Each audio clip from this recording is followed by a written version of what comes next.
Primeiro que eu acho que é muito importante que qualquer trabalhador, bancário ou não, que veja essa gravação em qualquer tempo histórico, é sempre importante a gente resgatar o valor que é a negociação coletiva. E o quanto foi difícil chegarmos no patamar que estamos hoje em 2023. Então veja, hoje, apesar de todas as dificuldades, nós temos condição de pautar o banco, trazê-lo para uma mesa, para discutir uma pauta específica onde ambas as partes têm em comum o interesse de se construir um instrumento de acordo coletivo para todos os trabalhadores. Então isso é um avanço extraordinário. E no mais, dizer que isso é atacado o tempo todo. Então, seja tentativas de lobby no Congresso Nacional para alterar a legislação, ou seja um ataque direto ao processo de organização dos bancários. Então, todas as vezes que a gente vai para uma mesa de negociação coletiva com o propósito de fazer um acordo, a gente tem sempre em mente da importância do valor e o quanto a gente precisa ter o máximo de preparo, cuidado e responsabilidade com tudo que está sendo feito ali. Assumir a negociação coletiva do Santander em 2019, para mim em especial, foi um desafio tremendo, né? Porque veja que o Santander aqui em 2023 é o banco mais antissindical que tem no Brasil. É o banco que menos negocia, que mais quebra acordo e que mais desrespeita o movimento sindical e os seus trabalhadores. Então, negociar com esse banco é um desafio a mais.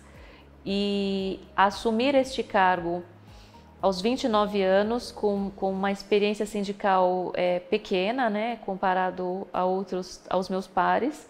Eu era a mais jovem desse coletivo nacional, jovem de idade, jovem de experiência sindical e jovem inexperiente em um processo de negociação coletiva também. Então foram 3 situações ali, paradigmas, que eu tive que quebrar para poder tocar esse processo.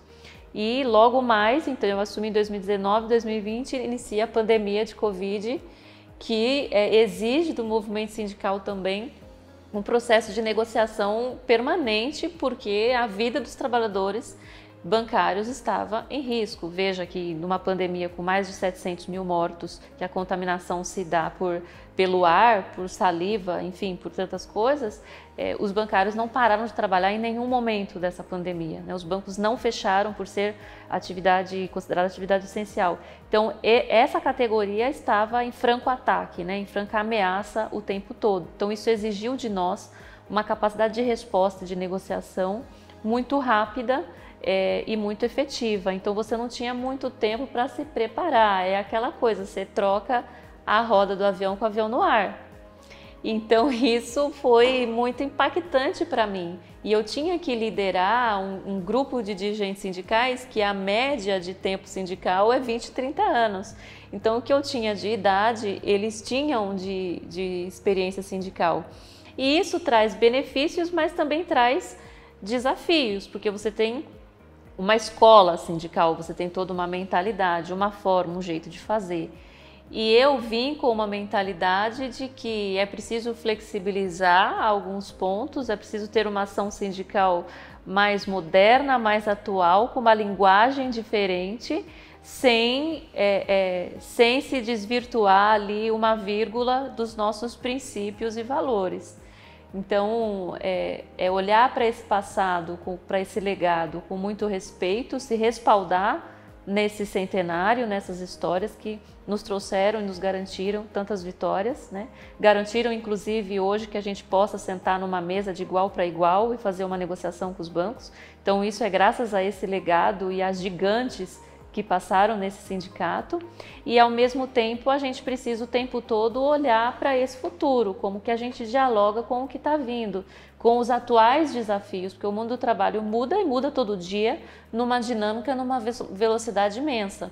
Então ali, em meados de entre 2020 e 2022, a gente fez uma negociação na qual eu estava nessa coordenação de um banco de horas negativa, justamente para essas pessoas que precisavam trabalhar de casa, porque tinham doenças ou um quadro de saúde que a colocava numa condição especial em relação à pandemia, então os bancos retiraram esses trabalhadores e aí foi necessário uma negociação específica para garantir esse respaldo das horas, como que seriam pagas, enfim, minimamente se negociasse critérios ali. Então, para mim foi extremamente importante porque o papel do negociador, embora tenha o legado, tenha a história e as decisões sejam coletivas, tomadas por um colegiado, existe um momento em que o negociador tem um papel muito solitário, que é o momento em que ele precisa estabelecer avanço, rompo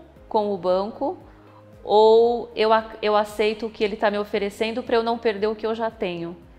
Então essa linha é muito tênue e essa decisão é sempre do negociador.